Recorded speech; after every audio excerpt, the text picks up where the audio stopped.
In the previous chapter, we talked about how creative recovery requires you to embody a new identity. This is a big change in your life. It's new, it's weird, and because you're still in this transition phase, you are more prone to going back to the old you. And one thing that causes that is actually self doubt. Doubting yourself is normal. Everyone doubts themselves, right? It's actually a sign that you're healing. The problem is when you ruminate that self doubt so much, it'll end up sabotaging you, and then you'd end up going back to square one.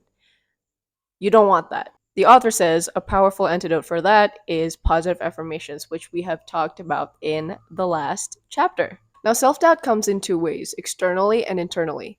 The external factor would be your friends. Sure, maybe you have friends who are very supportive of this new transition phase in your life, but you can't expect everybody or anybody to be supportive of that, of you. The fact that you have the guts to want to recover from your creativity, it triggers some people, and then they would channel their self doubts and fears on you. It doesn't matter if they mean well. Remember, you're still vulnerable to going back to who you used to be. So you can't afford to hear their negative affirmations.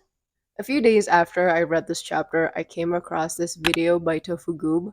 I love her videos. I've been watching her a lot recently, and in case you don't know, she's an engineer, she's an NBA dancer, and she is an artist slash YouTuber slash art store owner. She just has a lot of things in her life, and recently she quit her engineering job. That's her latest video that I'm talking about. And from the way I reacted to that video, made me see the author's point of those people who sees a person doing something different, or like the book says, embodying a new identity in their lives, in which in this case Gabby is no longer an engineer.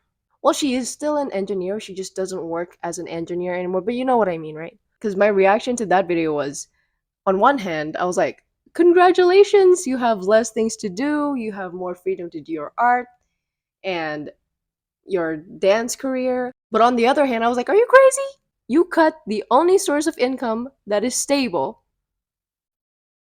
And my mic died. That's fantastic, innit?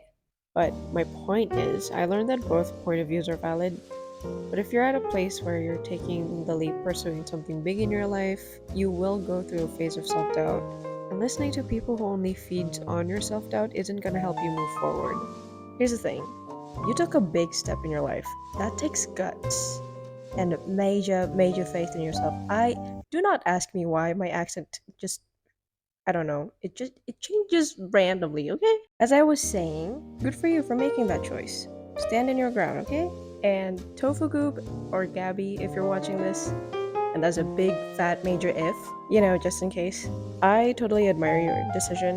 For the looks of it, it must have taken a lot of time and willpower or bravery to do what you just did. And I wish you nothing but the best for every creative endeavor you have going on in your life. Oh, and congratulations on your new art shop. I'm sure it'll turn out great. The prints look really, really good. I wish I could buy it, but I don't live in Canada or the US, but maybe someday, when you open worldwide. Anyway, back to the video.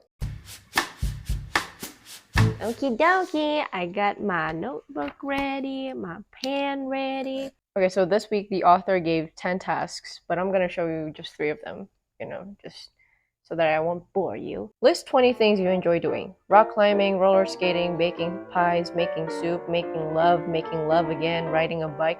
Making love? Riding a horse, playing catch, shooting baskets, going for a run, reading poetry, and so forth. When was the last time you let yourself do these things? Next to each entry, place a date. Don't be surprised if it's been years, or for some of your favorites. That will change. This list is an excellent resource for artist dates. Well, there you go. Well, I haven't played Uno in a really long time, so I guess I'm gonna do that. 20 things, that's a lot.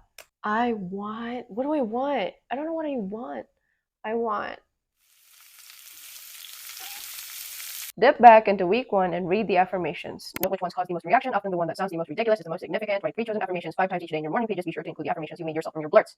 Let's take a look at my affirmations, shall we? Ahem.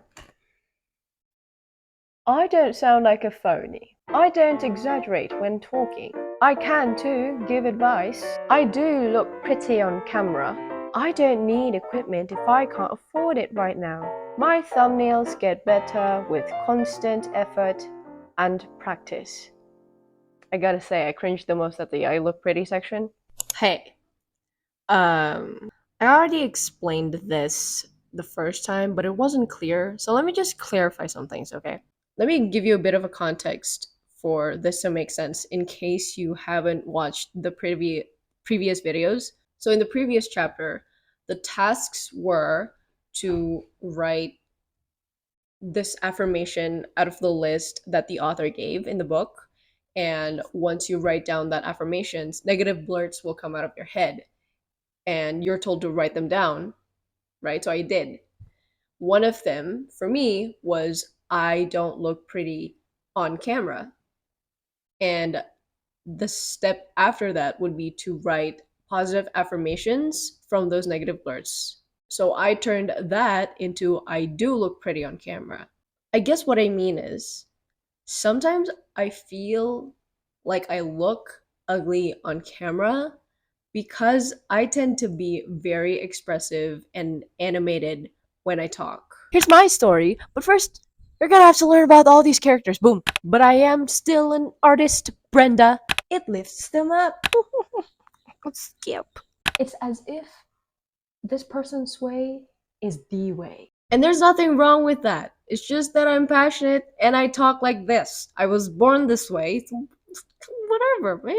I don't really ruminate on this whole situation, but I do when I see pretty girls on videos, like, say, Moya Mowini, for example. And that sort of made me think that I should look a certain way when I am on camera. I have to remind myself that this whole situation is not a bad thing.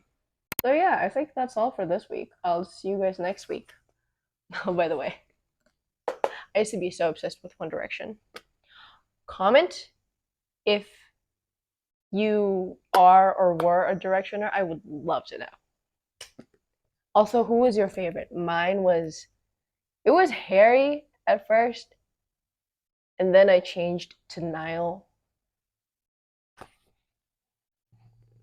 Yeah, bye bye.